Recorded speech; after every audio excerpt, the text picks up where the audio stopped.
Hi guys, welcome sa ating katuloy ng ating part 2 ng differential calculus. So, for this video, try natin mag-solve ng word problem involving time rates. Okay? So, for this problem, meron tayong situation dito. Sabi niya, meron daw tayong isang car na nagda-drive east from point A at 30 kilometers per hour. Ngayon, meron tayong isang kotse, another car, starting from B at the same time, drive south 30 degrees west. So, nagbigay siya ng bearing towards A at 60 kilometers per hour. Sabi niya, if B is initially 30 kilometers away from A, so marami siyang tinatanong dito. How far apart are the two cars after 40 minutes? How fast in kph are the two cars separating after 40 minutes? And after how many minutes will the two cars be nearest to each other? Okay? So, ang dami niya pinapahanap. So, dito ngayon, try natin i-solve yung mga to gamit yung, actually ito kasi time rate problem to. So, para mas ma-visualize natin to, try muna natin i-drawing yung ating figure, okay? So, meron tayong dalawang point, A and B, okay? And then, from A and B, meron tayong dalawang kotse, okay? And yung dalawang kotse na yan, at the same time, itong si A, magdadrive siya ng east from point A. So, nanggaling siya sa A, drive siya ng east, pakanan yun, at 30 kilometers per hour. At the same time, si B naman, magdadrive siya from B towards A. So, papunta sa A. And ang angle niya yan, ang bearing na yan is 30 degrees. So, ito yung angle na yan. Ito. Yung B papuntang A at saka yung south na line, yung na-form na angle doon, yun yung 30 degrees. Okay? Sabi niya, ang B daw is initially 30 kilometers from A. So, ang layo ng B at saka A is 30 kilometers. Okay? So, try natin pagganahin yung kotse. Ay, ayan. So, nakita natin yung naging position nila, okay? Ang unang tanong, pinapahanap itong red na distance, ng red na line, okay? Pero bago yan, guys, dapat ma-realize din muna natin, isipin natin, meron tayong possible na dalawang scenario dito. Dito, maaaring si B, after 40 minutes, nalampasan na niya si A. So, magiging ganyan ang posisyon. Pero, pwede rin naman na nandito pa lang si A, nandito siya, dito pa lang si A. Tapos si B naman, si B pala. Si B nalampasan niya si A. Si B nandito pa lang, and then si A, nandito. Okay? So, kung mapapansin natin guys, ang distance sa kanilang dalawa is ito. Okay? Mag-iiba yung figure mo. So, kailangan muna natin i-check kung anong figure yung mag-govern. Kung itong situation na to ba, before niya malampasan si A, or nalampasan na niya ba si A. So, try natin i-solve. Paano natin masasolve yun? Di ba guys, may pinakitang, may sinabing distance yung A to B. Ang distance daw ng A to B is 30 kilometers. Okay? Ngayon, si B, nagta-travel siya at a speed of 60 kilometers per hour. Ngayon guys, after 40 minutes, ilan na kayo na-travel niya? So, try natin i-check. No? Paano ba natin malaman yung distance? Diba, alam naman natin ang distance is velocity times time. Correct? So, ang velocity niya is 60 kilometers multiplied by, hindi natin pwedeng i-multiply ng 40 yan. Kasi, ang 40 naka-minutes. Ang speed niya naka-kilometers per hour.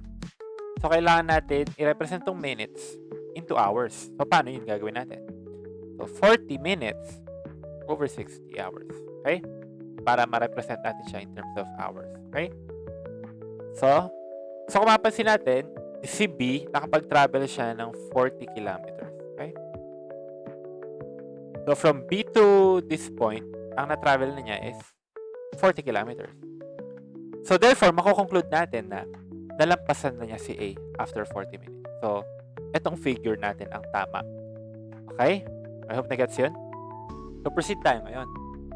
Ano ngayon ang tinatanong sa first question? How far apart are the two cars after 40 minutes? So, how far daw sila? Ito yan, yung red na line. Yun ang hinahanap. Okay? So, mag-designate muna tayo ng mga variable natin. Ayan. Okay? So, ito A, ito B, ito ang D. Ang hinahanap natin is yung D. Okay? Ngayon, kung papansinin natin, paano natin nakuha yung 120 degrees dito? Eh, di ba guys, ito, ang bearing na to, 30 degrees. So, that means, ilan to? 60 degrees na to. Tama? Kasi pag binuo mo yung triangle niya, makaka-form ka ng right triangle. Eh, itong buong line na to, ano yan? Itong angle na to, 180 yan. Eh, meron ka ng 60 dun. So, to form 180, kailangan mo pa mag-add ng 120. So, kaya natin nakuha yung 120 dun. Okay? Ngayon, try natin isolve itong D. So, paano natin isolve yung D? Pwede tayong gumamit ng cosine law. Kasi may na-form tayong triangle dyan. Pero bago natin gamitin yung cosine law, kailangan mo natin hanapin ng B and A. Okay? So, solve muna natin yung B. Solving for B, di ba ang B, ito yung part na yan, ito lang. I guess nahanap natin yung B hanggang dito.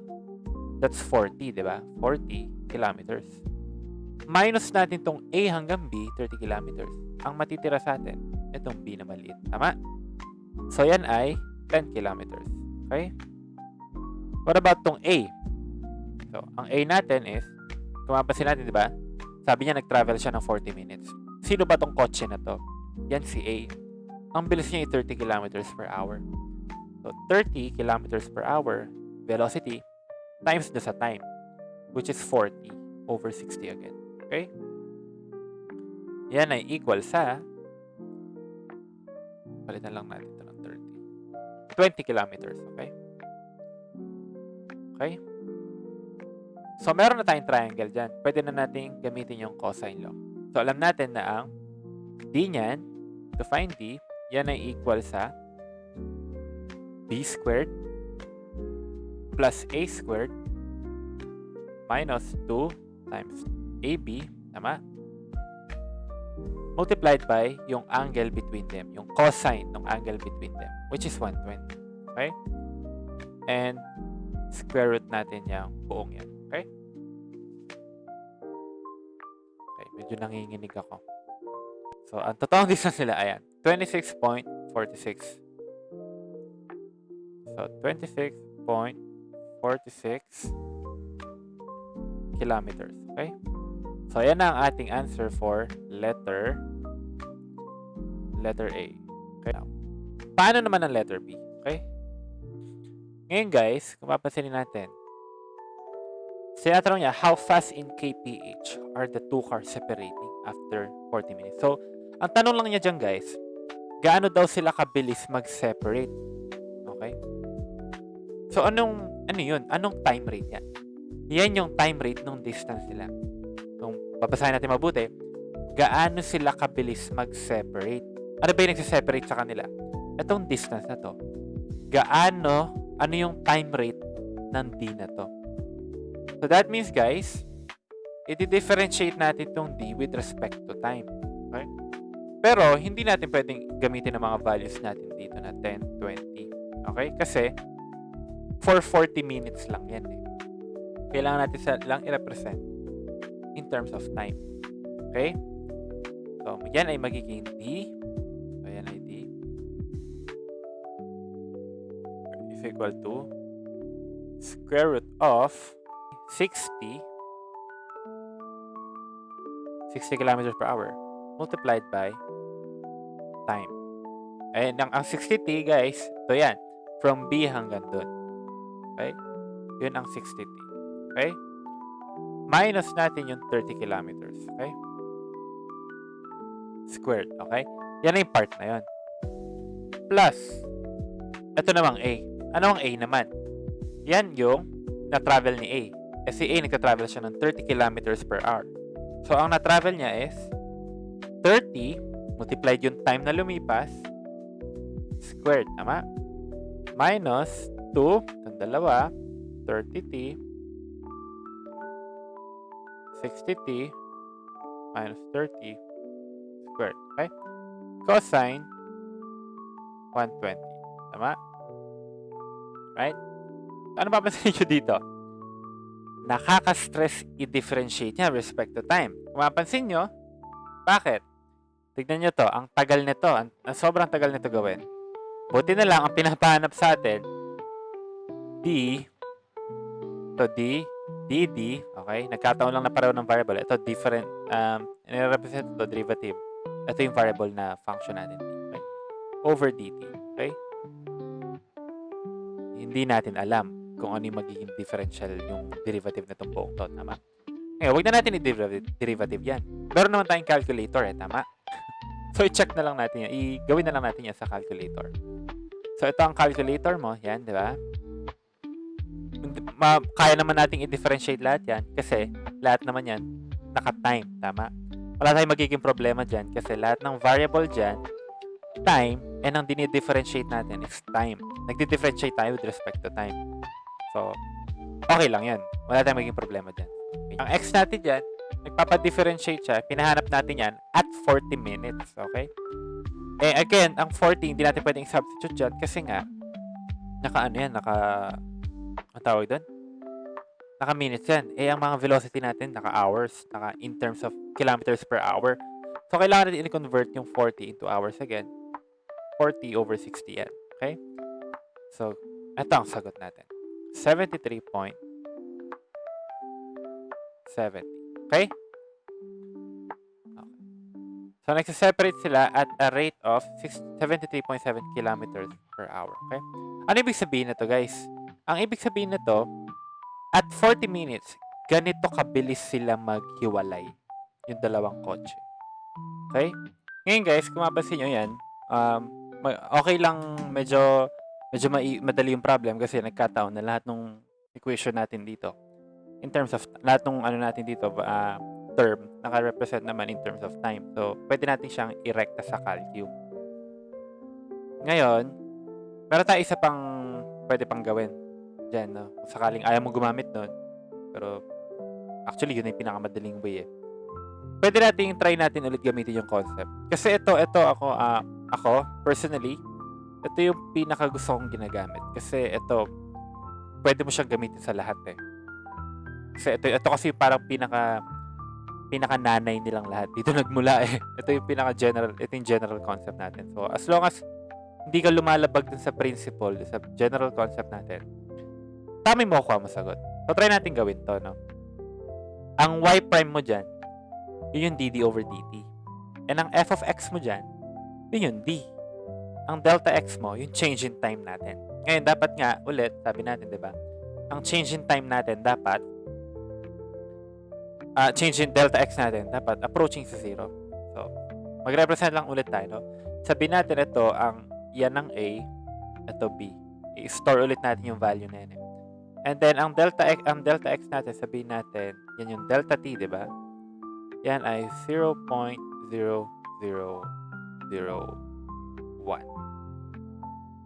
Okay? Okay. So, try ulit natin yung gawin. So, di ba ito naman yung equation natin? Yan yung equation natin. So, calcu natin, yan yung f of x mo, yung nasa calcu na yun, yung f of x. I-input natin siya. Ang x natin, 40 over 60. Tama? Kasi nga dapat naka-hours tayo.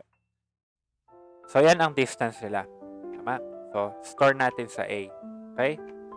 Ngayon, paano naman kung, di ba, papalitan natin yung x ng x plus delta x. Tama? Papalitan natin siya. Okay? So, calc 40 over 60 plus yung delta x. Ito yan guys. Ito yung ini-input natin. No? X, which is 40, plus yung delta x. Okay? Plus yung delta x natin na 0.001. Okay? Kung gusto mo yung delta x mo, divide pa natin ng 60. Okay? Para, kunwari, ibig sabihin nun, ang 0.001 natin, minutes pa yan. So, mas maliit pa yun, no? Sobrang liit pa nun. So, mas accurate makukuha dapat natin dyan. Divide natin ng 60. Okay? O, store naman natin yan sa B. Okay? I-store pa natin kanina sa A. Oo. Tama. Okay? So, ngayon, plug lang natin to. Magiging ang dd over dt natin, dd over dt, equal yan sa B minus A over yung delta t natin, which is 0.0001 over 60. Tama? So, dapat, Same ang makuha natin sagot dyan. So, B minus A over 0.001 over 60. Okay? So, yun. 73.7 pa rin. Okay? Kilometers per hour. Okay? So, yun ang makuha natin sagot pa rin, no? So, ngayon, try naman natin i-solve yung last problem natin, yung last question. After how many minutes daw will the two cars be nearest to each other? So, tinatanong niya ngayon, ano daw yung magiging oras kapag yung pinaka-closest nila na posisyon, okay? So, alam natin ngayon, ito, try natin isipin to guys, no? After 30 minutes, guys, after 30 minutes, ano nangyayari sa distance nila? Kung mapapansin mo ito, kapag A, tumuloy-tuloy pa yan dito. And itong si B, itong si B pala, ito yung B red natin. Ito si B, pag tumuloy-tuloy pa dito, kasi itong ang orange car mo, yung A, tumuloy-tuloy pa sa kanan, gumanon siya. Ito naman, tumuloy pa dito. Ano nangyayari sa kanila? Papalayo na sila ng papalayo. So, there's no way na lalapit pa sila sa isa't isa. Tama? Ang hinahanap natin yung posisyon na pinakamalapit sila sa isa't isa. So, therefore, dapat makonclude natin na ang posisyon na pinakamalapit sila sa isa't isa is kapag si A and ang red car mo is hindi pa siya lumalampas ng A. Tama? Then, ito yung red car mo. Tapos ito yung orange car mo. Orange car. Kung mapansin mo, may medyo malapit sila dyan. Tama? So, dapat, yun, makukonclude natin na ang oras na maglalapit sila sa isa't isa is kapag hindi ba lumalampas si red car sa A. Okay? So, magpapalit tayo ng equation yan, guys. Hindi natin pwedeng gamitin to. Kasi ang equation na to, ang situation na yan, nakadepende, ginawa natin yan, na ganito ang forma niya. Lumampas na siya ng A. Tama? So, hanapin natin yan. So, gawa ulit tayo ng formula. Ito ang ating equation ngayon. Ang angle natin dyan ngayon is, ano na? Yan na ay 60 degrees. Tama? Kanina. And, ito na ngayon ang, so, ano sila A?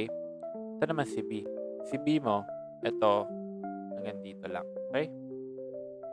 Ito, 60 degrees. Okay? Ngayon, kapansinin natin, para tayo makuha si B. Ay, si A muna, si A.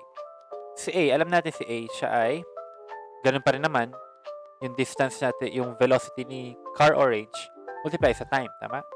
So, 30 times time. Ano naman si B? Papansin nyo, hindi yan yung distance na tinravel ni A, no? Ay, ni red car. Ang distance na tinravel ni red car is ito hanggang doon. Tama? Ang kinukuha natin, ito hanggang dito. So, paano natin makukuha? Kung maalala nyo, itong buong to, di ba, 30? And itong part na to, itong blue na part na to, yun yung tinravel ni red. Yan yung 60 times t. Tama? So, para makuha natin yung b, yan ay 30 minus 60t. Okay? Ngayon, ang mahirap dito niyan, hindi na natin pwedeng gamitin yung calcu natin. Bakit? Kasi nagdi-differentiate, ang kinukuha natin doon, ito mismo. Dito, ang kinukuha natin dito, kung mapansin nyo, anong problem ba to? Be nearest. Minimize natin. So, ano yan? Critical point yung hinahanap natin dyan. So, katulad ng past na video natin, ang d over dt mo dyan, mag-i-equal siya sa 0. Okay? So, kailangan natin hanapin yung value ng t na mag-i-equal to sa 0. Kaya, so guys, sobrang haba niyan. So, kailangan natin i-differentiate na naman yan. So, hindi tayo makakawala. Kailangan talaga natin siya manumanuhin. Hindi, guys. Hindi pa rin natin kailangan gawin yan. Okay? Kasi, pwede naman natin gamitin ulit tong equation na to. Although, medyo mahaba lang sa calcu, pero mas okay na yun kasi mag-differentiate yan. I-derivative mo yan isa-isa. Tapos, i-equate mo sa 0. Tsaka mo i-shift solve yung t. Mas matagal yun. Hanapin na lang natin to. Ito na lang gamitin natin. Okay? So, ang f of x natin, ito ang f of x mo. Which is yung value mismo ng d. Ang d mo, ito. Okay? Yan ang ating D. Ngayon, yan ang ating f of x. Ano ang f of x plus delta x? Yung t, dagdagan mo lang ng delta t natin. Okay? So, try natin input sa calcu kung magkakasya ba yan, no? 2 cosine 60. Store na natin yan sa C. Okay? So, yung delta natin, store na lang din natin, gawin na lang natin t. Okay? So, yung delta t natin, 0.0001 over 60. Store na lang din natin yan sa d para magkasya tayo. Okay? So, una, ito yung f of x mo, ito nasa kanan di ba? Yan ay 30 t. Try natin, tingnan natin. Sana magkasya. 30t. Ngayon, ang t mo dito, hindi na siya basta t. T na yan, x plus yung delta t natin, which is yung d, di ba? In-store natin sa d. Yan, tama. Baliktad ko na naman to. Ito, napagbaliktad ko to. Sorry. Siguro na nanonood ko yun yung tinaman. Oh, nagkamali na siya. Ba't di niya kinorek? Ganun. So, 30 minus 60 yan. Okay? Sorry guys. Yun, hindi nagkasya nga. D natin is 30. Okay? Okay? Ang D natin is 0.001 over 60. Tama? Ano ang C natin? 2 cosine 60. Okay? Solve natin for x. Ay, ito nga. Napagbaligtad ko pala to. Sorry, ang dami kong error, guys. Plus ito. Ito ang negative.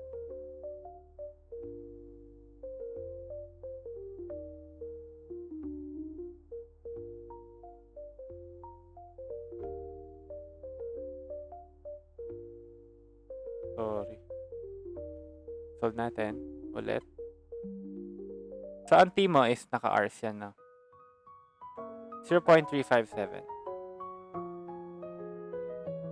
0.35714. Okay? So, para ma-convert natin yan to minutes, ito lang gagawin natin dyan. Yung answer mo na x, ganyan mo lang. Ayun. Click mo lang to, hours, para ma-convert siya, makita mo yung minutes niyan. So, yan. Ganyan siya minutes, okay? 21 minutes, okay? So, ayan, so again, isolve yung ganitong problem. Okay, so I hope meron na kayong natutunan and nag-enjoy kayo sa video na to. So, thank you ulit for watching, guys. Bye-bye.